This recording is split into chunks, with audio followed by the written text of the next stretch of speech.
Welcome my dear students, आप सभी का इस यूट्यूब चैनल में स्वागत है। आज हम बात करेंगे, this is very important topic, part of speech. When you start your English learning classes, first topic it's belongs from part of speech. There are started a sentence, so it is very important.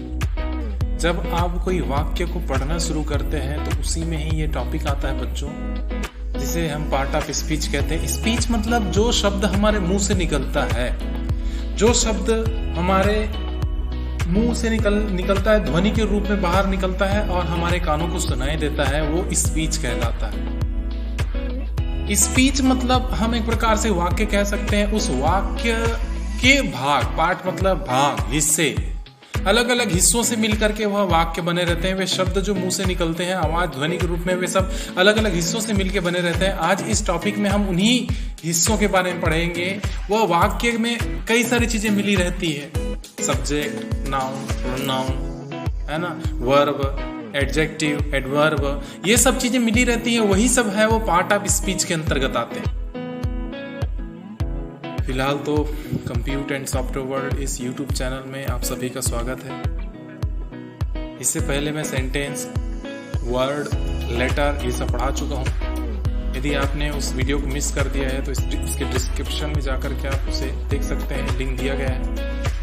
आपको अच्छा लगे तो like करें, अपने दोस्तों को share करें और सब्सक्राइबर यदि आप चैनल के नहीं हैं तो प्लीज़ चैनल को सब्सक्राइब भी करें और बेल के आइकन को भी प्रेस कर दें ताकि अगला जो वीडियो है उसका नोटिफिकेशन आपको मिल सके।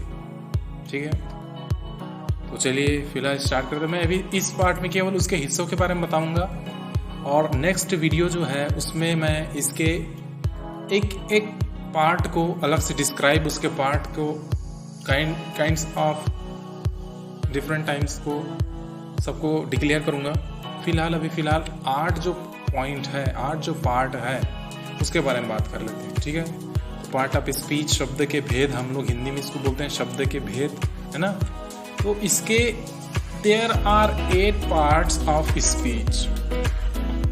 किसी भाषा के, किसी शब्द के, हमारे अंग्रेजी स्पेशली इंग्लिश सेंटेंस के बारे में बात करूंगा मैं फिलहाल। तो इंग्लिश सेंटेंस है वो 8 पार्ट से मिल करके बना रहता है। क्या क्या चीजें हैं वो 8 पार्ट है वो। Parts of speech, there are 8 points. First point is that we know noun. हम उसे noun के नाम से जानते हैं। noun मतलब होता है संज्ञा। noun मतलब होता है बच्चों संज्ञा। First part is that noun. Second part is that pronoun, जिसे हम सर्वनाम के नाम से जानते हैं। Next is that third number is called adjective, जिसे हम विशेषण के नाम से जानते हैं, adjective. And fourth one is that verb. Verb मतलब होता है क्रिया। ठीक है, first is that noun, pronoun, adjective, verb. And fifth one is that adverb.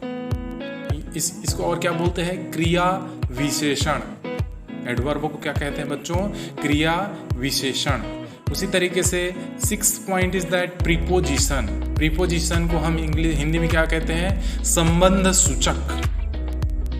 जो संबंध बताता है, ऐसे शब्द जो संबंध बताते हो वे शब्द आपके प्रीपोजिशंस कहलाते हैं। एडवर्ब क्रिया की जो विशेषता बताती है, ऐसे शब्द एडवर्ब कहलाते हैं। वर्ब जो क्रियाएं होती है वो क्रिया कहलाती है, वर्ब कहलाती है।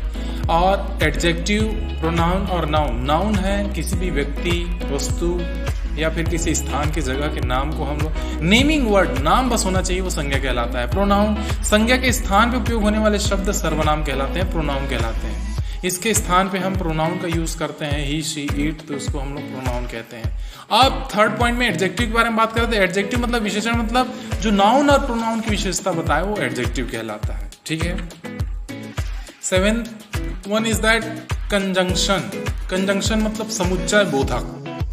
यह भी एक वाक्य में उपयोग होता है जोड़ने के लिए, अलग अलग हिस्सों को जोड़ने में काम आता है। कुछ ऐसे शब्द हैं जो उनके एक सेंटेंस को दूसरे सेंटेंस के ऊपर डिपेंड रहने के लिए बोलते हैं। क्लॉज को, पार्ट को, फ्रेसेस को एक दूसरे के ऊपर डिपेंड रहने के लिए दिखाता है। तो ऐसे शब्द जो जोड़ने का काम करते हैं कंजंक्शन कहलाते हैं, ठीक है। इसी तरीके से last point is that interjection.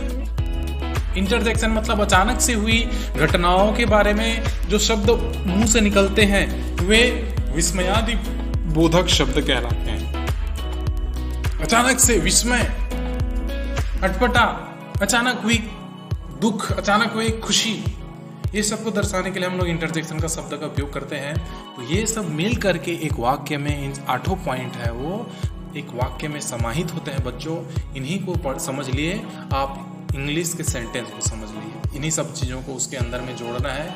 और कंपटीशन एग्ज़ाम के पॉइंट ऑफ व्यू से ये सारे चीज़ें आपके क्लास में आए या ना आए, फ्यूचर में बहुत ही इंपॉर्टेंट है। यही सब चीज़ें आपके कंपटीशन एग्ज़ाम में आते हैं। मैंने पहले ही आपसे रिक्वेस्ट किया था बेल के आइकन को प्रेस करके रखें। आज की वीडियो में मैंने इतना ही बनाया है। आने वाली वीडियो का लिंक बेल आइकन पे प्रेस करेंगे तो जैसे ही अपलोड होगा आपके पास नोटिफिकेशन पहुंच जाएगा। आज के लिए इतना ही। Thank you very much. हमारे चैनल को सब्सक्राइब अभी कर दीजिए।